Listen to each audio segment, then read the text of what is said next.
What's up, guys? How's everyone doing today? Hopefully you're well. It's Monday, July 13th, 11:15 a.m. We got a lot to cover. We got a lot to talk about. There were fights this morning in the UK. We're going to get into it. Our We had another successful weekend. We pretty much hit on everything. We lost one fight throughout, starting from Friday night in Australia up until this morning. We hit everything except Lonnie Kavanaugh on the money line. But if you're playing along, you would have made a lot of money. Like it was one of the best weekends I've had. S- Well, the last we've been on a roll, man. Like it hasn't been the craziest big name weekends, but guys, this is what we do. I say it almost every live stream. We're architects. We're archaeologists. We're seeking out, and we will find what we're looking for. We're gonna find wins. It's what we do. So the UFC was, in the headlines, obviously, with how that went down. So in the first part of this live, I'm going to go over our tickets, our winners. We're going to talk about what's in front of us as well. I'll take your questions. We have a lot to get in. We have a lot to get into. As the channel is growing, you guys more and more are asking for more MMA content. So, this is a boxing channel, but MMA is my wheelhouse as well. I've been covering it for 15 years. So, writing, published author, journalist, that sort of thing. So, we have a UFC card this weekend. I don't know how much energy I'm going to be able to put towards that UFC card. I'm going to probably bring on some of the boys again later in the week. Shout out to Boss Christos. Shout out to Ali TV. Their Ali TV is Al Bundy in our Discord. The dude's a savage. Christos, you guys know him from the live and in the Discord. We did a MMA live stream on Thursday, or it was on Friday. Literally everything we covered in that hit except one fight. The only one I missed was Lonnie Kavanaugh on the money line. Everything else hit. Underdogs, parlays. We're out here doubling our money. Crazy. So it was a great weekend. Boxing as well. If you would have listened, if you would have doubled Max McIntyre knockout with Red Stall on points, you'd have doubled your money. So we can't complain, man. This is what we do. I love doing this. This is a passion. This has gone from a passion project to a full on. As we're growing, August 1st will be 1 year. A full on, full time thing. So it's because of you guys. I appreciate you. Wherever you're tapping in from, like the video, subscribe. I'll keep that link pinned in the comment section. It's a couple bucks a month. You could join our Discord either on YouTube or Patreon, whichever way you choose. It helps me. It helps our channel grow. You get access to our growing professional betting community. We're approaching 550 VIPs in there. It's moderated. You don't have to deal with casuals. You get to brush shoulders with really intelligent guys who put a lot of time and efforts into winning money. So that's the best benefit, the community aspect. So I'll keep that pinned. We'll get rid of that and let's get into this. So where do you want to start at? Yeah, go through all the shorts. So I do shorts on YouTube. I just started sharing them.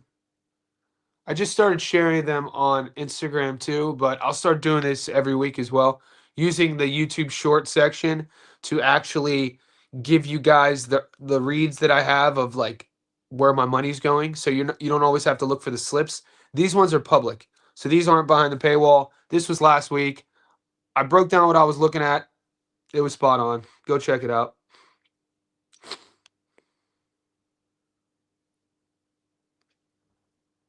Yeah, everything hit. So this guy, I'm not even gonna tell you how much he bets way too. He makes me stressed. This guy stresses me out. Somehow he got my number, and he just messages me the night before fights. He's like, "Give me a double," and every time, we're two for two.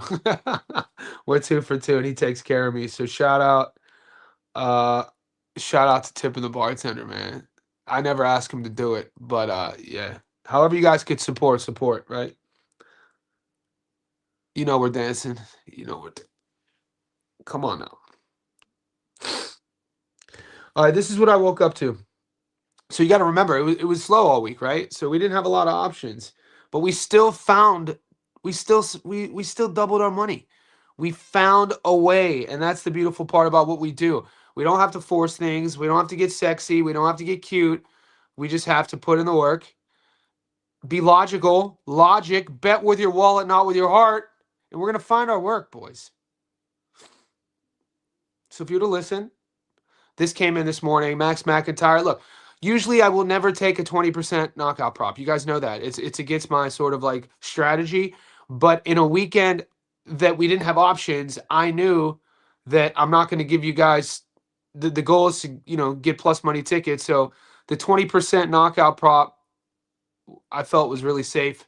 And then Red Stall on points, I thought that was a gimme. Like, are you kidding me? We're getting 91% return on Megan Redstall as the A side at home, fighting a girl who is a smaller girl, division up. Neither one could punch on points. I didn't watch the fight. I woke up to it. All we do is we win and move on, right? We win and move on. I'm not going to watch the fight either. All right, and this was a recap. We hit 4 out of 5 this week. Like I said, the only one we missed was Lonnie Kavanaugh. And it got fight of the night. Lonnie was just a little bit, the 2 losses Lonnie has in the UFC, looking back, they're to 2 long-rangey guys, Charles Johnson and Brandon Royval. Who could have predicted we were going to get the best version of Brandon Royval? That was literally the best I've ever seen him. Raw Dog's a goddamn animal. He took some big shots against Lonnie. So, we missed the Lonnie Kavanaugh double. We had Lonnie Kavanaugh and Max Holloway on the money line as a double. Obviously, Lonnie lost. Everything else hit. So much for a slow week, right? So much for a slow week. People talk more when we lose, though, by the way. Like, we're so used to winning. It's like if we don't win, if we don't produce winning tickets, if we don't produce winning outcomes week in and week out, I do this every week, right? If we don't produce winning tickets, that's when people are talking. So when we win, no one says shit. You know what I'm saying? I wrote a little bit about this on our Patreon, and I wrote about it on our YouTube channel. So I'm a writer. I enjoy writing. I don't write a lot lately because I've been doing a lot of video, but it's just an interesting thing, When you win, silence. It's when we lose the haters come out. So these were the winners. Moneyline triple, Costa, Basharat, Yanez. Yanez looked great, didn't he? I told you Yanez by knockout. I played that on a separate ticket. Adrian Yanez. I gave you guys a knockout prop on the short.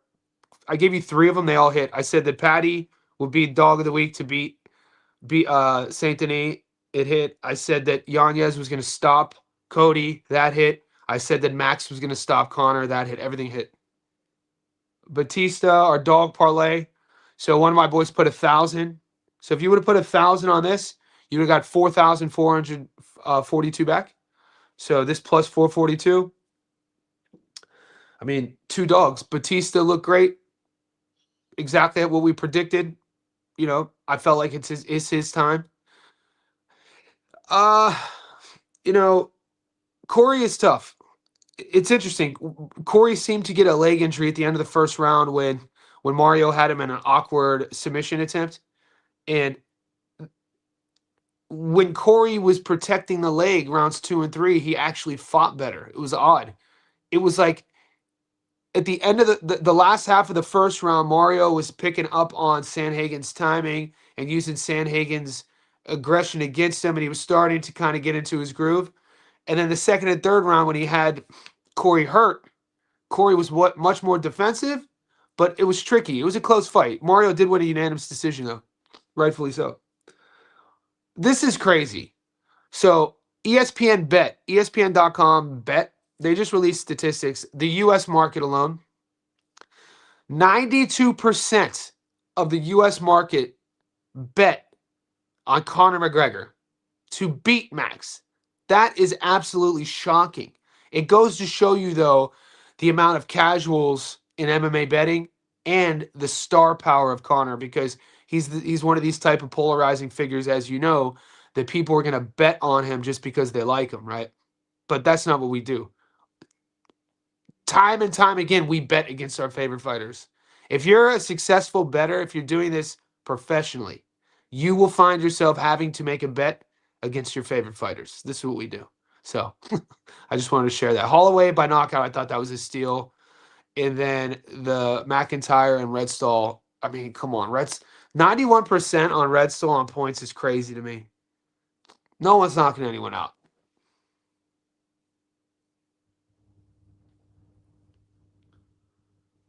We just covered that.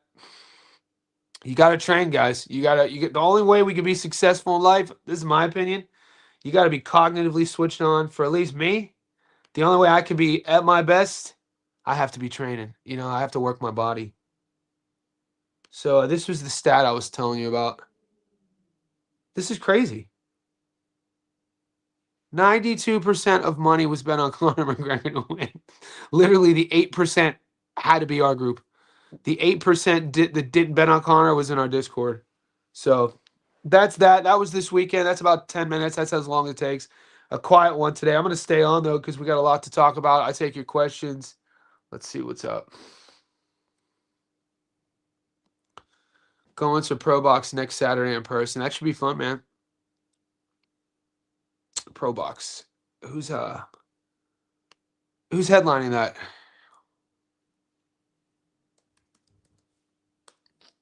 We do have a lot of fights. There's fights tomorrow in Japan. I'm going to do another live. Obviously, I do lives every day. If you're new to the channel, just hit notifications. I'll pull up the odds for tomorrow because, we're right back at it. We're going to talk about our wins, and we get used to winning. It kind of bums me out because my philosophy on life is I don't take things for granted. I don't take anything for granted, whether it's a healthy friendship, you're in love, your health, wealth, nothing, breath. I don't take anything for granted. And I always tell the boys in our group, don't, when you win, it's good to appreciate the win. Don't celebrate it too much, but don't take it for granted. You know what I mean? Because it's weird it's a weird thing because we just turn the page and we're moving on right to the next one. So same with your losses. I don't harp on the losses too much either. If you're doing well, this is important here because the last 3 weekends, you guys should be up. I don't know where you are in the world or what your financial situation is, but if it could pay a bill, withdraw the money from your account, please. Wherever you are, we're very diverse in our group. We're from all around the world. I don't know. I'm probably one of the oldest here. My advice to you younger guys, if it's your cell phone bill, if it's your car payment, if it's your electric bill, if it's your mortgage, and you're up, withdraw it. Because nothing is worse than getting greedy, thinking you're going to win all the time, not withdraw it, and then try to double it or triple it and then lose. This is how habits start. That's not a healthy habit to have. So have some standards, have some principles, have some processes for when you win. Some of my guys that I work with on, behind the scenes that I help with strategy and I'm helping them develop a bankroll. So I do this as well behind the scenes. I'm not going to say any names, but so I have a guy and I tell him, I see his bets and I see his winnings. And I know that when he gets to 500 in his account, we're withdrawing. This is his bankroll. This is how I'm helping him grow his bankroll. So when he's up 500, let's say it's 800, he just won 890. We're withdrawing $500 into his account and we're keeping the 390 in it and we're building again. So that's his limit. Some guys have 1,000. If once it gets to 1,000, withdraw it. Once it gets to 200, wherever your bankroll is, as you're growing your bankroll. These are for serious bettors, guys who want to, sort of consistently do this, but strategically, right? I remember when my bankroll was 100. Whenever it got to 100, I'm withdrawing when I first started. And then you kind of grow, and then you understand the ebbs and flows throughout the year of what happens, and then you get better and better at knowing when to pull the trigger, how heavy to go. But if you're never withdrawing and you're leaving your winnings in there and it's just a number in your sports betting account and you just see a number, and you're never withdrawing it into your bank account and you're never buying things or paying for things, it's never real. It's not tangible. So if something isn't real or tangible psychologically, we then have no value on it. So it becomes a sort of repetitive routine of just betting. And it's a very toxic place to be. So if that's you, I'd say maybe take some time off. And if you do have money in your account, withdraw it. And we'll start over scratch this week. Husky, appreciate you and the crew. We were right about McGregor, the mind and body. Weren't prepared, brother. We took a lot of pushback for that too. What's your thoughts on McKinney and Green finish? I mean, I just saw a video of McKinney talking to Bobby afterwards. Terrence McKinney had to cut 30 pounds during fight week. I'd like to give Terrence McKinney an IQ test. He seems like a sweetheart, a sweet kid. 30 and he didn't have any abs. Once again, why I always reference body composition is because I'm a lifelong athlete. I'm a strength and conditioning coach. I have clients who pay me to either keep them healthy or get them healthy, right? I know what the body should look like at a very high performance pace, right? When I'm looking at an apex predator, a top level professional athlete, a living assassin who uses their body as a weapon, like a professional UFC lightweight in Terrence McKinney, and I'm seeing him, and he's an inch shorter than me. And at 155, he doesn't have visible abs. I'm thinking, like, how do you not have abs at 155, mate? You're 15 years younger than me. I weigh 30 pounds heavier than you. And I'm 44 and I have abs. And I'm not a pro athlete. And I'm not on any, I'm natural. So the point is, that tells me there's something off in his approach, whether it's his lifestyle, his strength and conditioning, was he injured? To have to cut, so you're just fighting, you're just fighting to make weight? Like that, he's way too skilled, way too talented to have performances like that. It almost looked like he quit. But I've been punched in the liver before. I've never been kicked in the liver. I know what a liver shot does. It shuts everything down. So it did look suspect, but I'm not here to judge that aspect. I'm judging what I saw, what he looked like. And then hearing him afterwards, he weighed 185. He weighed 180. So he walks around at my walk around weight, right? This is where I'm struggling to reconcile. He's walking around 185, my walk around weight. So if you're at 155, which we saw him on Fight Night, or at least the weigh-ins, and he looked horrible at the weigh-ins, and you still don't have abs, what are you looking like at 185? Like, what is your, like, what, you're obviously missing something in your program, whether it's your nutrition, your lifestyle, your strength training. There's something missing there because the kid is super talented. Super talented. You can see it. John, again, I salute.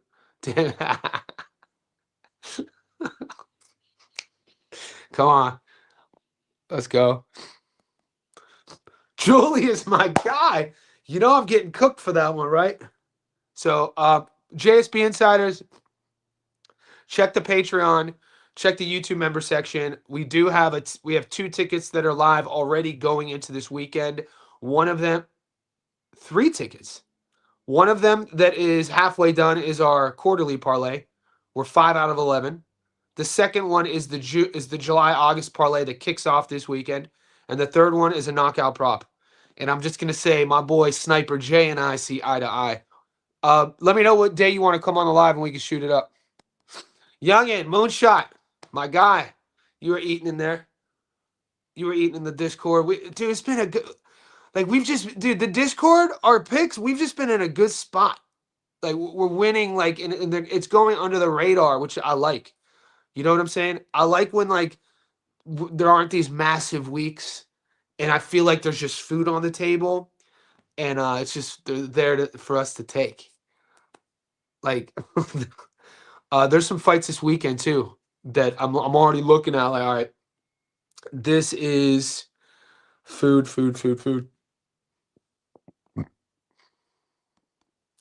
Anybody in the U.S. able to bet on the Spence fight? The Who Knocks? You guys should be. I mean, that's a massive card. You got Errol on that card. You got Big Charlo on that card. You got Cool boy Steph on that card. You guys aren't getting that card. You guys aren't getting that. What book do you got, bro? Johnny, your thoughts on Kevin Anton 13 fighting? Bro, I looked at this. Vlad is a plus 300. We got to talk about it. We have to talk about it. I looked at the odds. We'll get, I'm gonna do live streams twice a day, either starting tomorrow or starting Wednesday, because there's a lot to get into. I'm already doing tape on. You guys will get my Stats Don't Lie video tomorrow of Diego versus Aleem, and then Andy Cruz is fighting. The odds are interesting on that. The money line odds aren't good, but we're gonna have to get sexy with the props. Right now, the prop on Andy Cruz by knockout is 60% return, and he's fighting Abraham Montoya. Far from perfect. Montoya has 7 losses, but he's never been stopped. I know it's a short notice fight. I have to look into, was Abraham Montoya in camp, or did he just get off the couch? We know Cruz was supposed to fight on the card with Mason. So Cruz on points right now is plus 150 against the Mexican who's never been stopped. But there are variables that I need to look into. For you sharp bettors, have a look at that prop. I'll pull it up in a second once I get caught up. What's up, Floyd? Taraji, we'll pull it up in a second. What great advice, Sean. It's hard to cash out. What's up, Dan? Nah, man. I'm not trying to be preachy, boys. Like, I know sometimes I could come off as preachy. That's just, I'm a coach. Like, this is what, I'm a teacher and I'm a coach. So, I'm used to being around, in my person to person life. This is my real life too. But you know what I mean? It's like my background is to help people. So I'm speaking from experience. Nothing is worse than, all your reads hit, you're on a roll, you actually did film, you know what you're talking about. You have more money. Dude, does this ever happen? Maybe you haven't gotten paid yet, and in your betting account, you actually have more money in your betting. If you have more money right now in your betting account than you have in your bank accounts, withdraw that, please.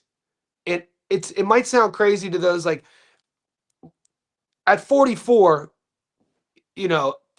that's not my situation anymore. But when I was a kid in my early 20s, if there were betting apps around at the time, I'm sure that would have been me, having way more money in my betting account than my bank account. My bank account when I was in my 20s, everybody, nothing, right? I'd have, like, enough to just live.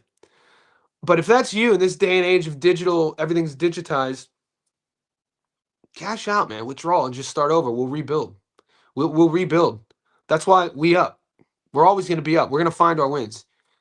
You got to make it feel real, because if you're never cashing out and there's not, like, when's the last time you bought a pair of, like, a new pair of sneakers off your gambling winnings? It might sound rudimentary. Trust me on this. When's the last time you went to the mall, went to the shops, and went to your favorite store and bought, didn't look at the price tag and bought whatever you wanted off of the money you just hit on boxing?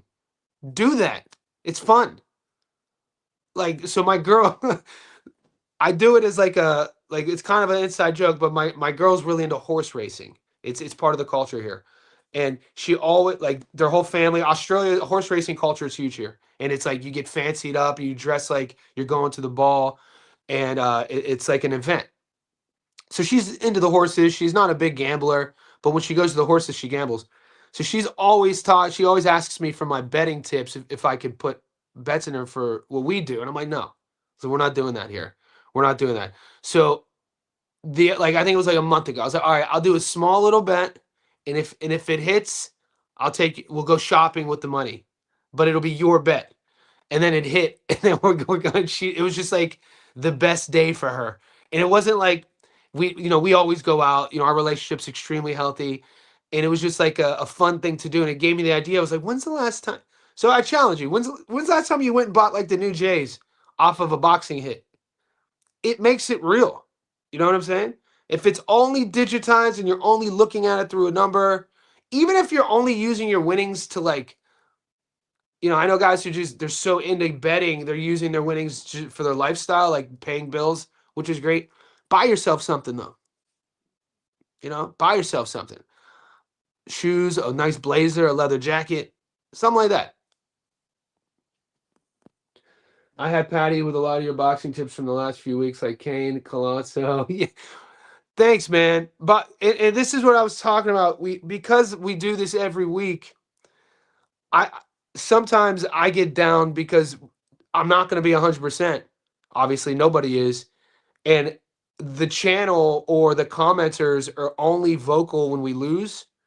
So I sometimes forget. Like it's hard to explain, but I appreciate you supporting me, man. This is what we do. It's about the community. Were you annoyed with and were were I annoyed and got no? Look, man, great question actually, Blue Jay.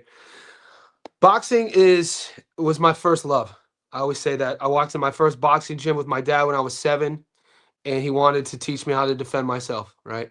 And so I think boxing should be taught to all young kids. I think it should be a program in schools. It's not what you think. It builds confidence, character, it builds respect, it builds humility. So many things that are unseen to the fan once you learn, especially as a young kid. So whenever for like pro athletes of other sports enter the ring, I welcome it on any standard because it's like, you know, welcome into our space. Like, enter the ring at your own risk. He performed better than a lot of people thought he would against Fury. Boxing's tough, man. He's a pro combat, he's a champion MMA champ though. You know what I'm saying? I'm still salty when he knocked out my boy Stipe in the UFC. Not showing my books, bet 365. Should be patient then, who knocks, because I think what's happening in the US is, well, I don't know. I can't speak for the betting apps in the US. I know there's fights tomorrow in Japan. Maybe after tomorrow. I don't know if the US books have to reset. I'll bring up my odds in a second. I was thinking it needs to get closer that week, and it should. Yeah, we got 2 weeks. I'll be at that fight, so we got to take. I'm in. We got some good seats. I'm going with some of the boys. I know there's a few JSB insiders who are going to be at that fight. Errol Spence versus Tim. Hit me up before, man. We'll meet in the lobby. We'll have some beers. We'll take some photos. It'll be a good time. I ordered some shirts. We'll see if they come in. I made some shirts. You can buy them. They're in the merch store. They just say "We Up." I want to see what they look like. I'm gonna wear it with. You'll see.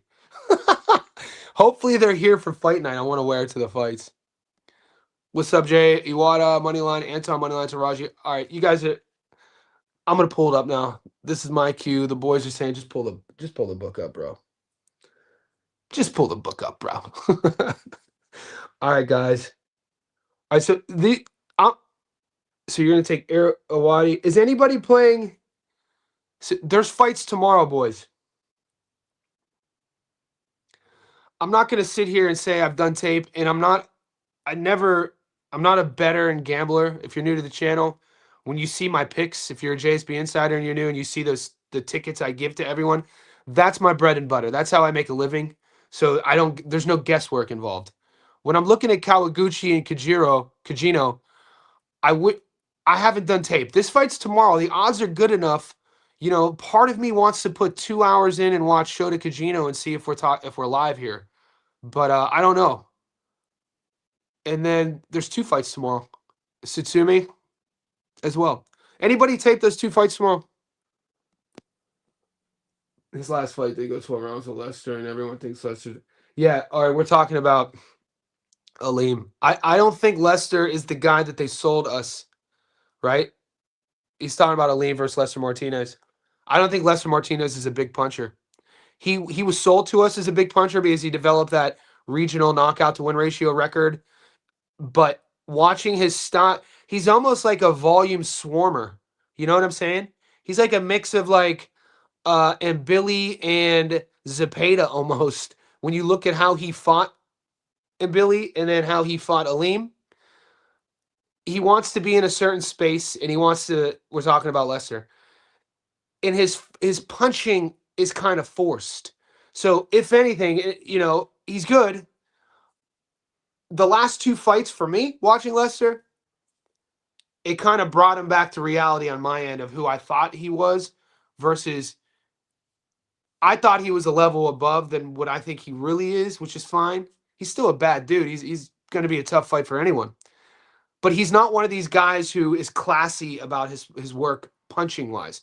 He's not an accurate setup guy, which if you're going to say a guy is a puncher, it's usually in those spaces of timing when the fight slows down that they're either feinting and setting their power shots up versus a guy who's punching with you and swarming and wants to be in the pocket, likes it dirty. So I think, and Aleem was kind of comfortable there, playing that same game. Diego Pacheco, say what you will about Buddy McGirt. He left Benavidez Senior. We know he cut his teeth up in the Pacific Northwest, and he's with Buddy McGirt now. It's hard to disregard his physical dimensions. He hasn't looked exceptional in his last few fights. How much of that, we know how much of boxing is determination, especially being inspired for a fight. We've seen it before when, guys have had sort of down fights because they weren't up for it. Think about when Boots fought Chukichin the second time. It was like, how's a guy like Jaron Ennis get up for a Karen Chukichin 2 fight? He still won the fight, but you see what I'm saying. So imagine if you're Diego Pacheco, and we don't know his personal story, but I know he's an LA kid, right? And he's training up in the Pacific Northwest. Maybe he wants to leave. Maybe he wants a camp change. Maybe there was turmoil leading up way before his last fight, and he's still young enough, big enough that I think a camp change could do him well. We've seen fights prior where stoppages did look great, where those uppercuts are sharp, where he is punching and sitting on shots. So what I'm leaning on, and I like this bet a lot, and you'll hear it in my breakdown. I'll upload it tomorrow, my Stats Done Live video. I'm leaning on a rejuvenated Diego Pacheco, a sharper Diego Pacheco, and a slightly elevated Diego Pacheco with the entire change, fresh start sort of thing. You mix that with his size, his reach, his length. I like his uppercuts versus Aleem's style, a little bit sort of like there to get hit. Not going to be a popular pick, but I like Pacheco by knockout. What are your thoughts on Better Be of my fellow Canadian? You've taken citizenship rights to Artur Better Be. I mean, he's in his 40s now. He's a legend. Artur Better Be, true monster, a nightmare for anybody. We want to see him fight again. Johnny, what about Auntie Adelaide Rue's rematch against Ginny Fuchs? Let's check it out. Well, Auntie, the aunties. The aunties have been paying us the last few months. I'll have a check. I'll have an answer for you probably in the next 2 days. Last year, my boxing, it's paid. This is what I'm talking about. J-Sai, and it makes it real. Think about that. It paid for his Japan trip. This is what I'm talking about. I know personally of guys that, that's why I said if there's more money in your betting account than your bank account, withdraw it. Because I know guys where that's the case. I know guys who it's like, it's impossible for them to withdraw. It's impossible for them to withdraw because they're so addicted to the pump. Like it's almost like they don't even care about winning. They're addicted to the pump. The feeling of impulse you get, the endorphin you get when you risk heavy on a bet. That's what they're addicted to. They don't give a shit about boxing. They don't give a shit about winning. It's almost like they're addicted to losing. I've seen it firsthand with friends. So that's where my advice comes from. Life experience. Shit, so really, motherfuckers gamble all weekend and don't cash out and buy shoes or buy a girl. I'm just being real, man. You know what I'm saying? It's what I always talk about. If you're out here being a miserable prick, if you're losing, I don't know how you're if you're losing all the time, you're probably not happy. You're probably being a dick to everybody. You're probably struggling with your relationships. Stop gambling. If you're not having fun, if you're not finding success, if you're always losing, stop gambling. I really mean that. Sometimes a reset is okay. It's okay to press pause. It's okay to reset. Get in the water, get out the water. Come back when you're ready. I just said it about Diego Pacheco changing camp. Sometimes the change is good. Also, I saw yesterday, it's always the UFC bettors. Bad habits. You don't have to bet on every fight, guys. Insane. Because the UFC's model after the other, and there's so much parity. Usually you're going to get 12 fights. Sometimes there's 13 fights on a card. And there's so much parity in MMA matchmaking, meaning that each side of the token, generally, you're going to get favorable odds, whichever way you go. And then when you're piecing together method of victories, you can build these crazy parlays. Shout out to, his name will come to me. He's in our Discord. Yovi and two others. How are three people calling me right now on a live stream?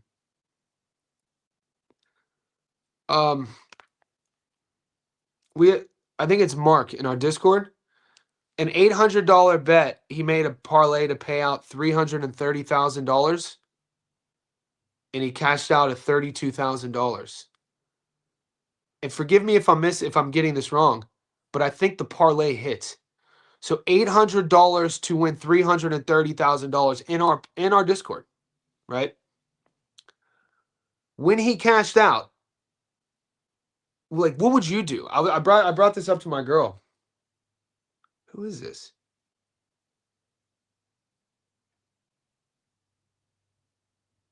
I'm on a live.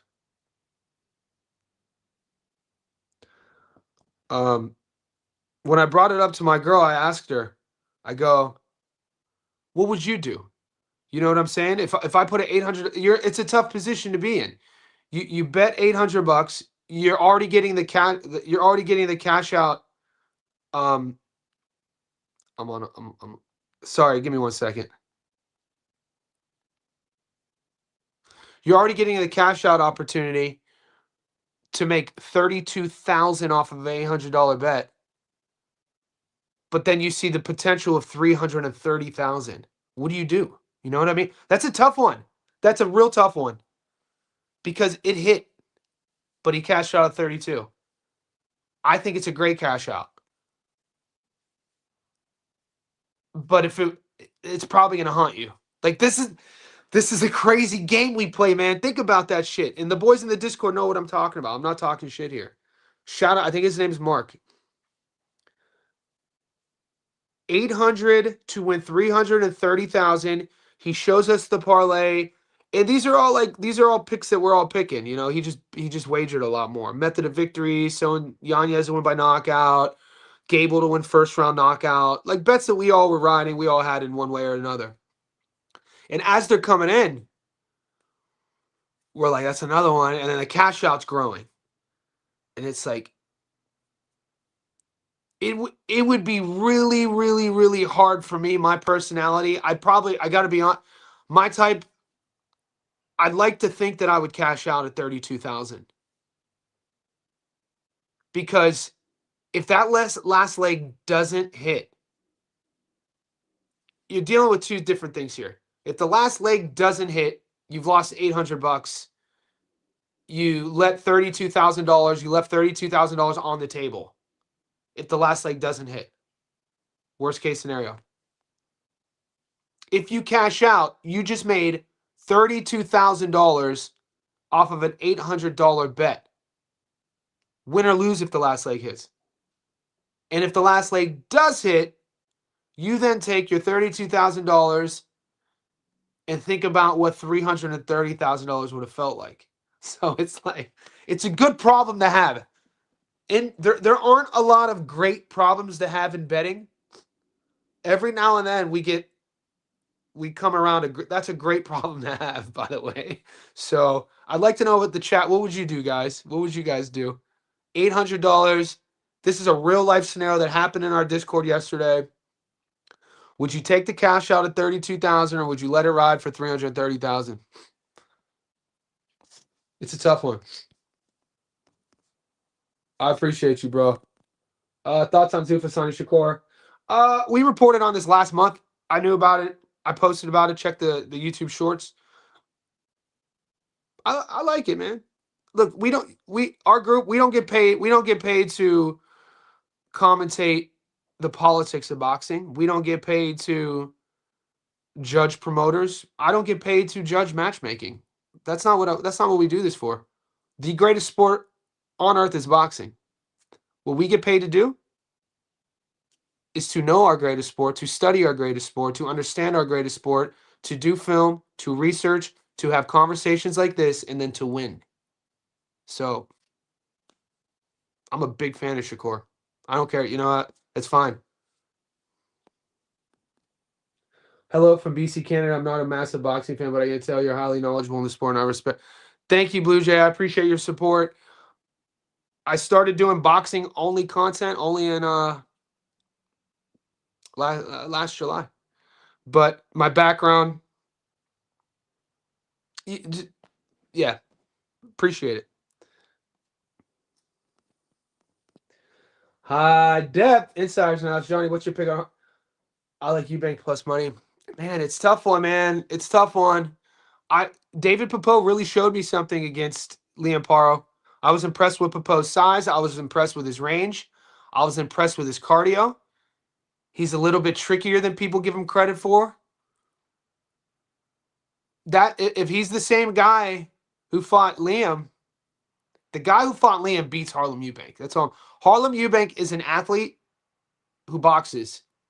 Just remember that. What's 135, 132?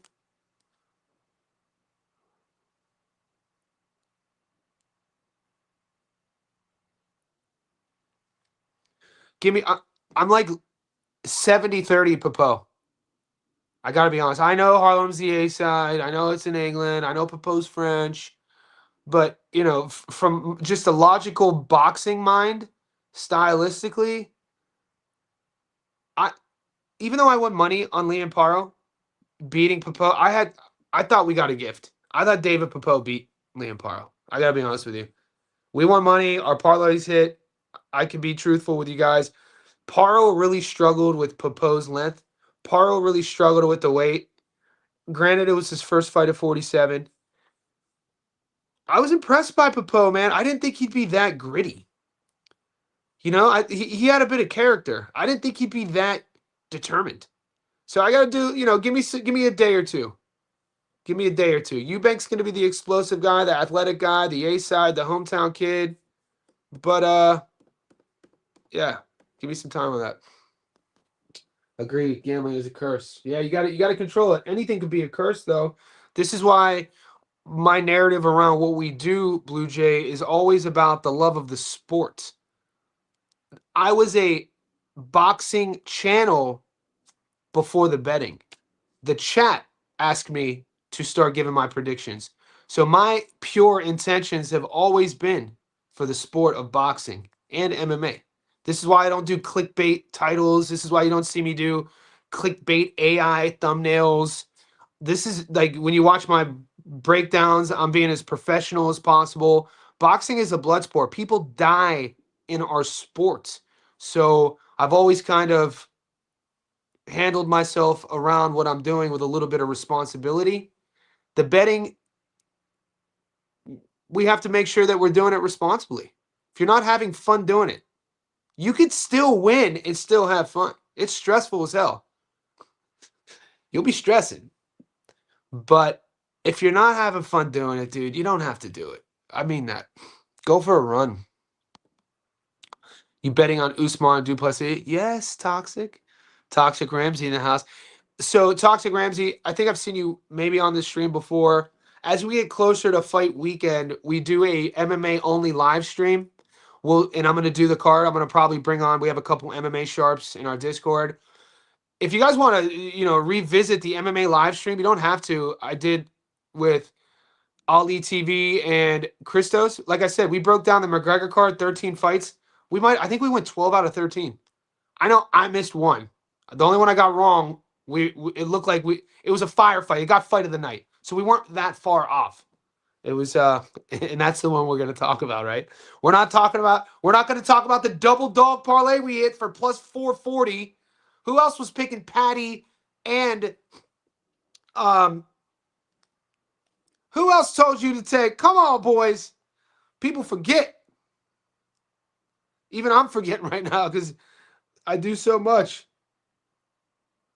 Who else was publicly showing tickets before the fights with breakdowns to put Patty and Batista on the same ticket? If you would have listened, $1,000 would have got you 4,200 back.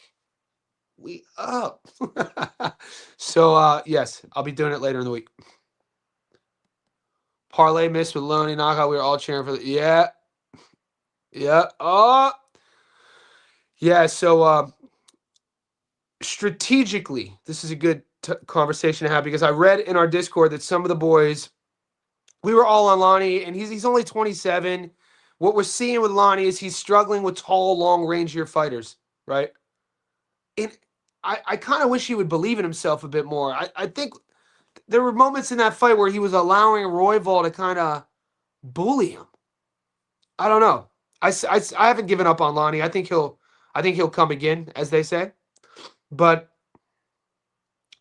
I was reading in the Discord that some of you guys were like, yeah, all of my parlays crashed because Kavanaugh lost. So from a strategical perspective moving forward, if that's you, if you lost multiple parlays because of one fighter lost, you need to learn from your mistakes. What I never do, ever, I'll never load up the same guy on multiple parlays for that exact reason. Now, there are obviously instances where you might see Tiger Johnson on multiple tickets, or you might, you know what I'm saying? Or you might see Abdullah Mason on the money line, that sort of thing. But when we're talking about like a 50-50, firefight in the UFC, especially the UFC, no matter how much you like a guy, I'll never put the same guy on multiple tickets. You got 12 fights to choose from. This is the strategy. You got 12 fights to choose from. You got your odds, and you got to tell yourself what your bankroll, with whatever your bankroll is, what are you trying to win? So I have a couple whales, like guys who are betting 20, 30, $40,000 on fights, who have my number, who message me. The first thing I ask, they'll message me, randomly, and then I'll say, what are you looking for? They'll say 2-1. I was like, cool. So now I know I'm not, like, from how much effort I put into this. And this is why all of the tickets I give you guys, all of them, are always going to be doubling your money.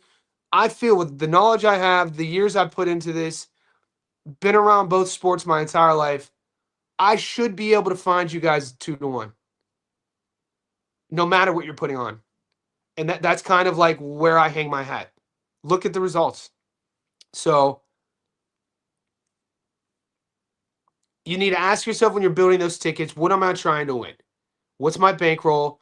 2-1, all right. If you would have paired Kavanaugh, and what I did was I took Kavanaugh and Max Holloway on the money line. That was the only ticket I lost. But that was paying like 1.4. So 1,000 would have got me my money back plus $400, so $1,400, more than 2-1. But that's the only time I used Kavanaugh. Do you know what I mean? I wasn't, because I had 12 other fights to choose from. I wasn't going to take Kavanaugh and sprinkle him everywhere. I don't do that with any fighter. Anything, especially in the UFC, because there's so much parity. Anything can happen in the UFC. Even Gable got his guy out of there, but I mean, that was you're at heavyweight, Nate. One punch, you have 6 pro fights, 5 pro fights. One punch could change everything. So I only used Gable once, first round knockout. We covered that in the live stream. That hit. Adrian Yanez by knockout. That hit. But, so if you're one of these guys where you're seeing, if this is happening more than once, don't let it happen to you again. This is the best advice with strategy, strategically gambling. If you're noticing patterns that are happening to you, on a routinely basis, don't do that anymore. Like, this is a major one. When people add the same guy on multiple tickets and you're losing multiple tickets because a lot of the tickets look alike. What are we doing then? Why would we do 4 parlays with 4 out of the same 6 fights with no variance? So when we're looking at statistics and patterns of success rates, variance matters. You can't just replicate. So if you're just trying to duplicate the same thing over and over, especially with the odds, it's not really a practical way to gamble because one fight loses, you lose all of them. So it's just something to think about. That's an adjustment I made about it. I picked up on that like a decade ago, but this is what I do. What I do.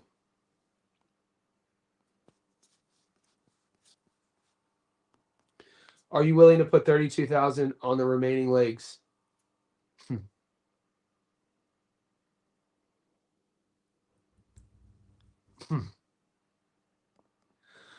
Imagine Loney being on that ticket. Yeah, he wasn't.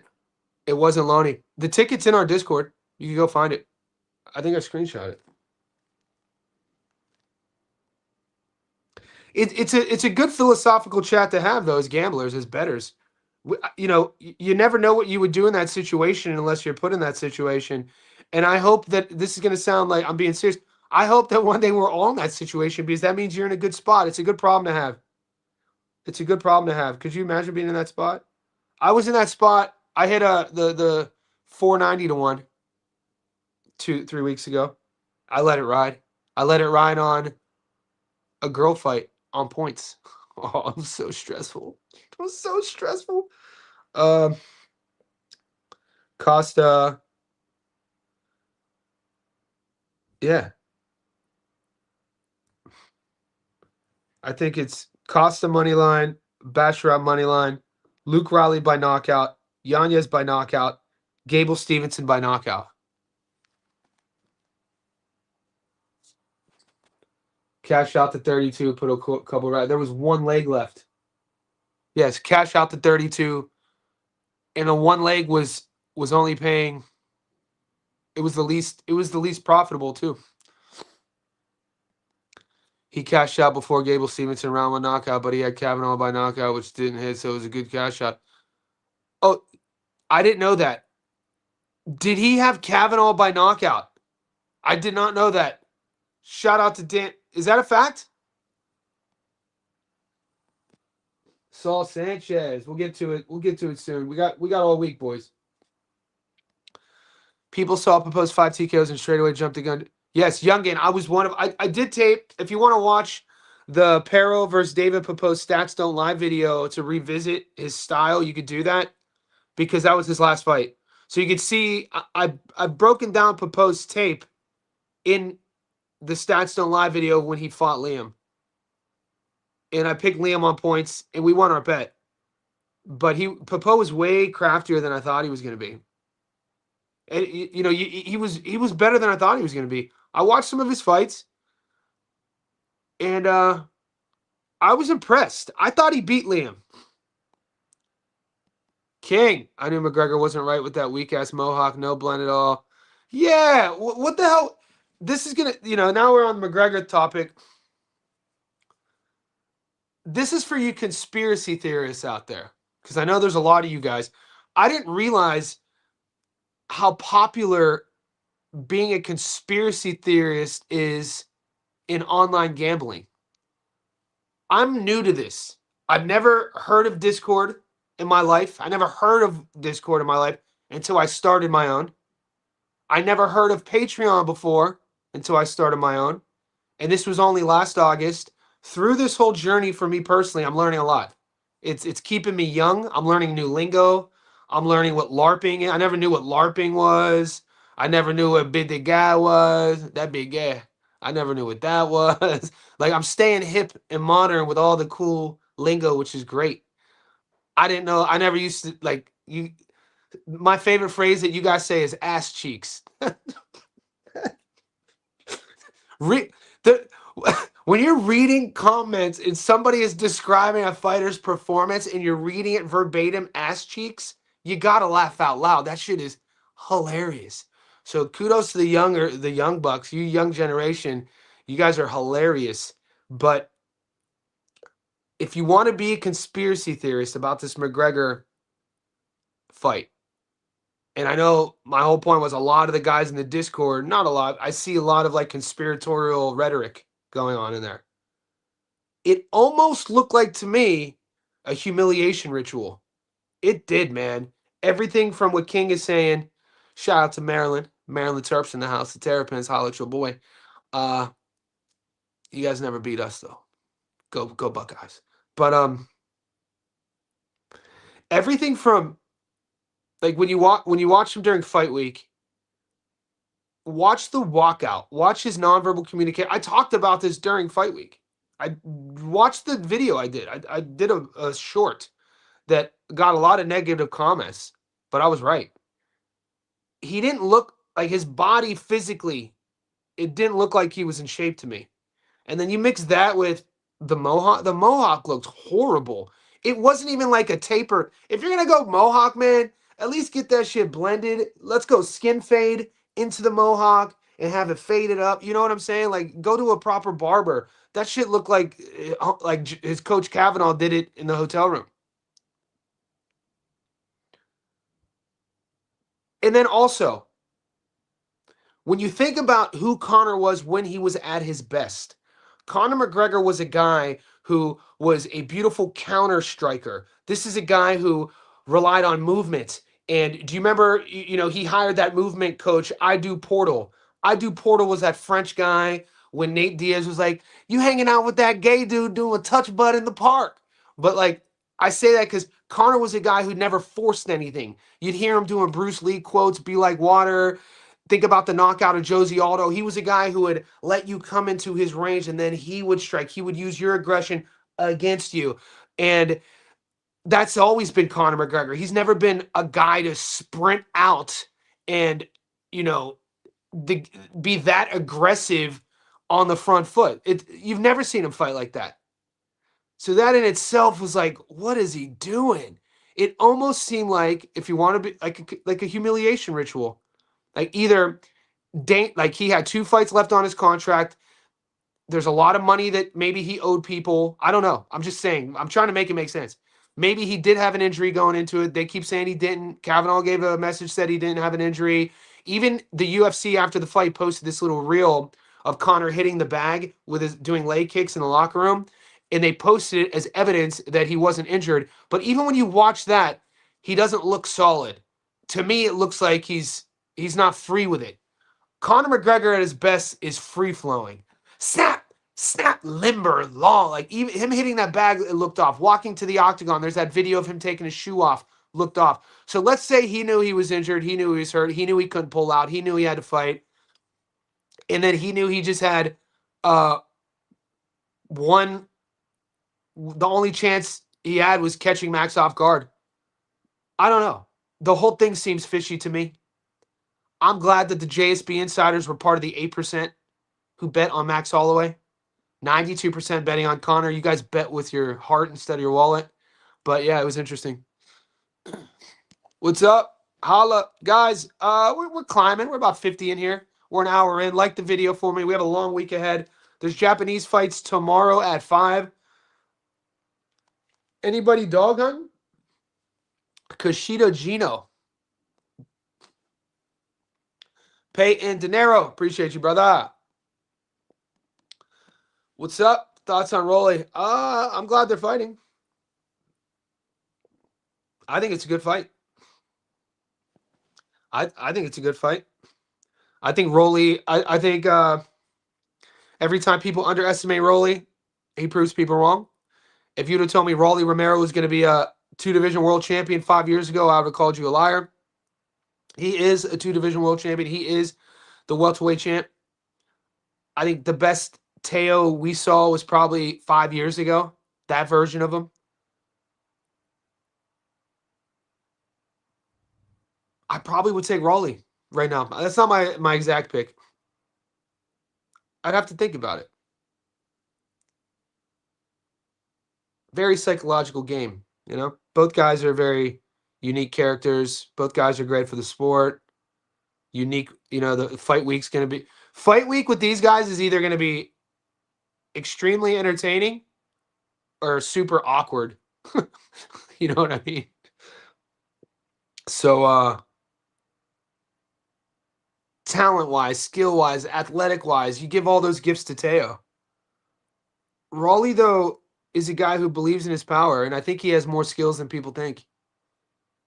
And sometimes power has a funny way of domesticating fighters in the ring. So we'll see. Yeah, Johnny, if I'm not mistaken, you have Tim over Errol. Do you have a method of victory? I can see Tim by decision. Can't wait to see Errol. Yeah, I'm very excited to see Errol Spence in person. Errol Spence was one of my favorite fighters coming out of the Olympics. One of my favorite southpaws of the modern era. I love that marauding style. Front foot, jab, jab, get to the body. That style, I talked about this all week. Even remove the car crashes, remove the history of Errol Spence, remove the Terrence Crawford loss. That style in itself doesn't age well. You know what I mean? That, take one to give one on the front foot, jab heavy, pocket puncher, body puncher, slugger, bully style of Errol Spence Jr., flat footed. It doesn't age well in boxing regardless. You know what I mean? Regardless. So 3 years off. That beat he rewatched the Terrence Crawford fight.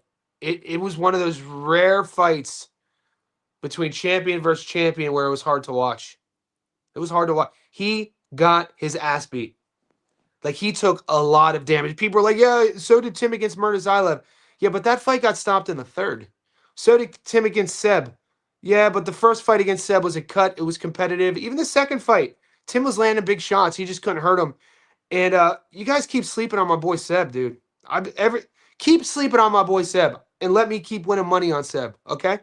I told you guys the last few years this is a kid who lives in the gym, who is constantly evolving, whose physical dynamics already make him a real big problem, who is getting better with each fight. Seb Fedora is a freaking monster, guys. You guys are insane. Seb Fedora is a freaking beast, dude. He's a long night for anybody. So it's interesting. I'm going to be at the fight. The only play I have on that fight is I'm taking Zoo by knockout.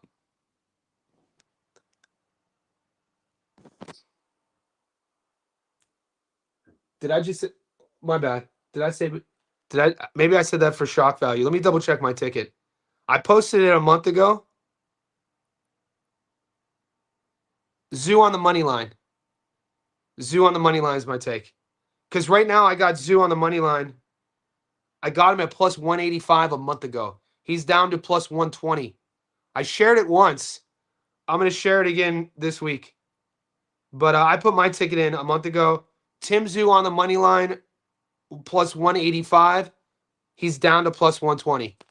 So if I get sexy with a prop play, I might take Zoo by knockout. I don't know. The fight I'm really torn on is actually Liam Wilson versus Coolboy. Popo shocked everyone. What's your read on Popo versus Eubank, youngin? Sean Noakes. So this isn't Sam Noakes, Wizard. Sam Noakes is the fella who fought Abdullah Mason. This is Sean Noakes, different guy. That is a fact. Sorry, Johnny, I'm a little behind. It's all good, brother. Andy Cruz. Fight's coming up. Yeah, so the only way we're going to be able to make money on Andy Cruz this weekend, he's $1.60 by knockout, 60% return, against the guy Abraham Montoya, who's never been stopped, 7 losses, tough Mexican, short notice fight, or plus 130 on points. So that's where we're gonna have to make our money, getting sexy with the Andy Cruz method of victory. If you're gonna play that fight, it's pretty much unplayable on the money line. $100 gets you, I think, $4. Yeah, so we'll get there. Usman got me a little nervous. Bro, Usman looked good against Buckley. Usman's a dog too, man. This dude is still hungry. The thing that impressed me the most about Usman against Buckley was just how hungry he still is. This is a future Hall of Famer. This is a legend. Been in the game a long, long time. Long time. College wrestler. Nebraska. I think he wrestled in Omaha, Nebraska. one of those maybe Division II schools in Nebraska. Longtime Black Zillions member when it used to be called the Black Zillions.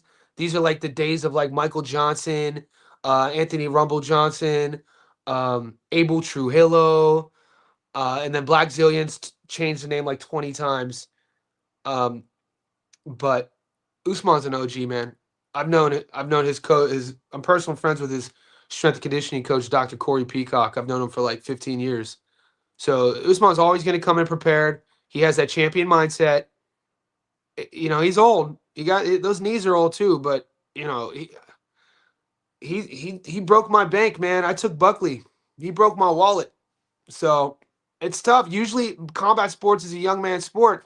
But that's the thing with Connor is that when you guys were betting on him, you were overlooking the fact what made Connor great in his prime. What made Connor great in his prime was his speed, reflexes, and timing and his accuracy. All of these things that as men, as we get older, they degrade first. The thing that stays with us is power as an athlete. You mix that with the 5 years of inactivity, it's like I couldn't bet $1 on McGregor, right? Now, Usman's a bit different. He is old, but he's been way more active, and he's not gonna, he'll straight. He wants to take you to the ground. He wants to grapple you. He wants to wrestle you. That's his wheelhouse. He'll strike if he has to. He'll strike. He'll have some success striking. We've seen it before, because he confuses his opponents. And the best way to confuse a striker as a wrestler is to feint and get them biting on double legs and biting on takedowns, and then they're hesitant on the striking, and every now and then you'll see a wrestler knock out a striker. You know what I mean? So we've seen that happen before. But it's an interesting fight. If you put all your winning bets in a parlay, it would have paid plus 4,700. I love when you give me these stats, brother. That's spread the word, right? This is what I'm talking about. This is us. This is our community, though. As self-made, man. I love when you drop these stats on me, bro. I'm a stats guy. Hey, we're just doing what we always do. Usman Wash. I mean, he looked good. Didn't he look good against Buckley? Am I tripping?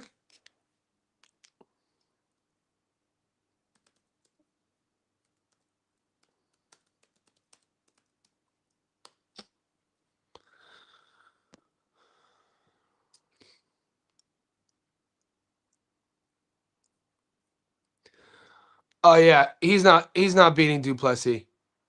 I forgot that's who he's fighting. Duplessis is a freaking big, big dude. Usman's not the smallest of guys, but come on. This is a middleweight, right?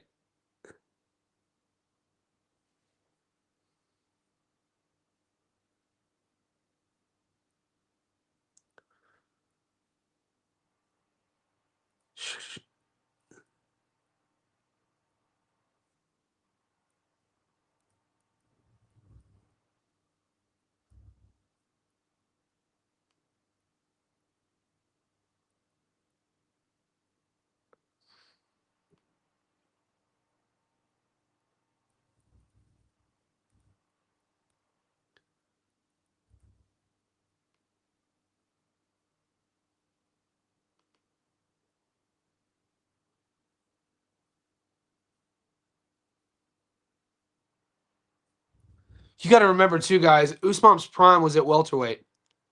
He cut his teeth at 170 pounds. Duplessis is a freaking monster at 185.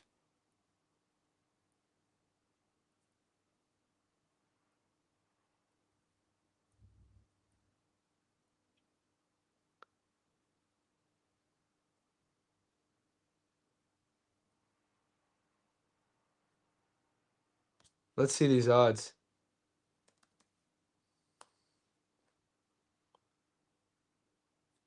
Dude, you got to tip your hat to Usman, though, man. He's a legend.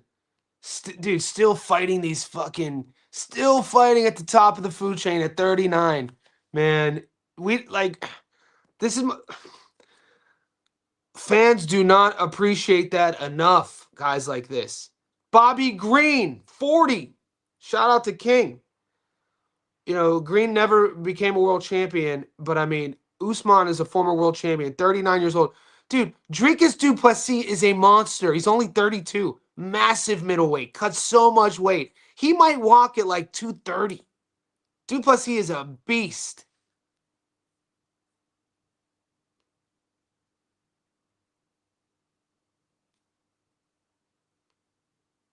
awkward, just real awkward to deal with.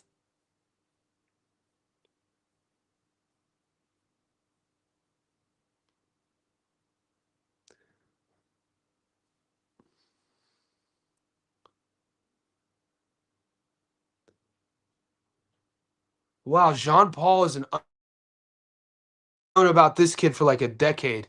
So this kid here,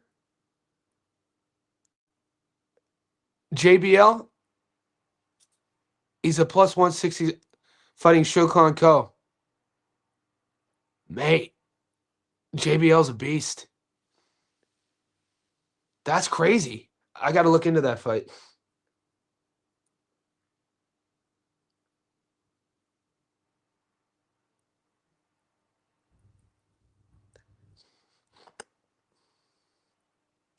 Cannonier and Duncan, what a fight we got here, boy. This surely that's not this week. It's already July 13th. Freaking insane.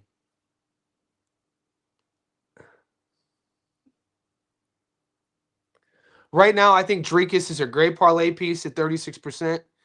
I'm not getting props yet. When they drop, we'll get into it. Thanks for bringing that to my attention. Connor needs to slap his bar with the bag. I'm not over that. It looked like a humiliation ritual. I like Popo by points, but in an alternate universe, I can see the fight knock on the distance. Cowboy style, moonshot, the big fella. Yeah, man. He was, I called Rumble a friend. He was a friend of mine. I've known him for years, man. Sweetest guy, nicest guy. When he passed away, I cried. Like that one, that one hit me, man. That one still bums me out, guys. That one bums me out.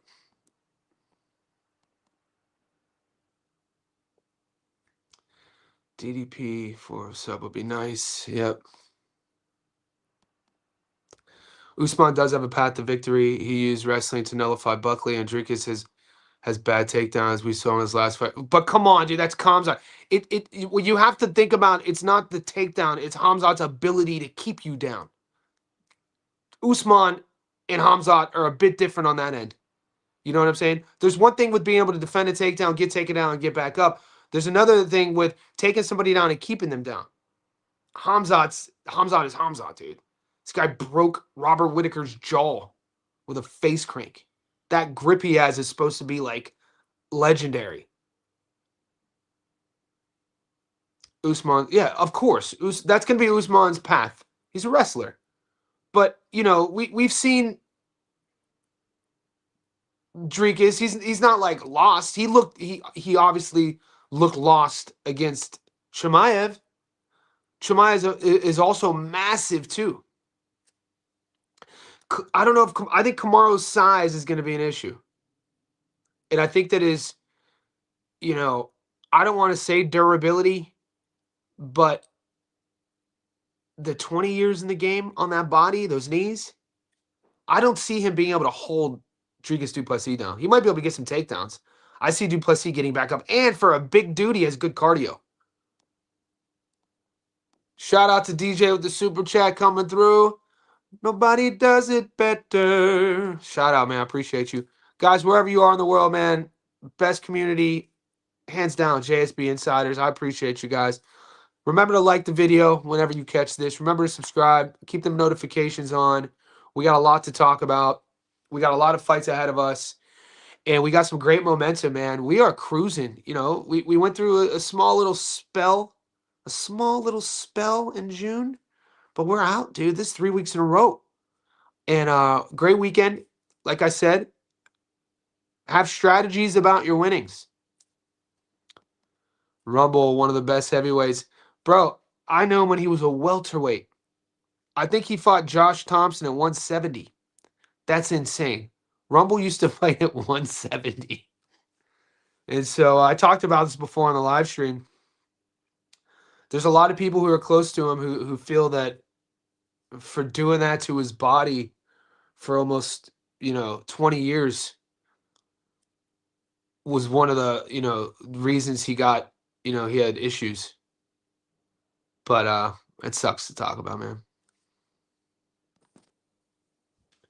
Mackenzie Dern has great value. We'll get into it. She's champ now, right? Yeah. Selects. Appreciate you. Guys, I'm going to lock it up. We're an hour and 15 in. I could stay on longer. It's my Monday. I got a couple more clients today. It's Monday, July 13th at 12:30.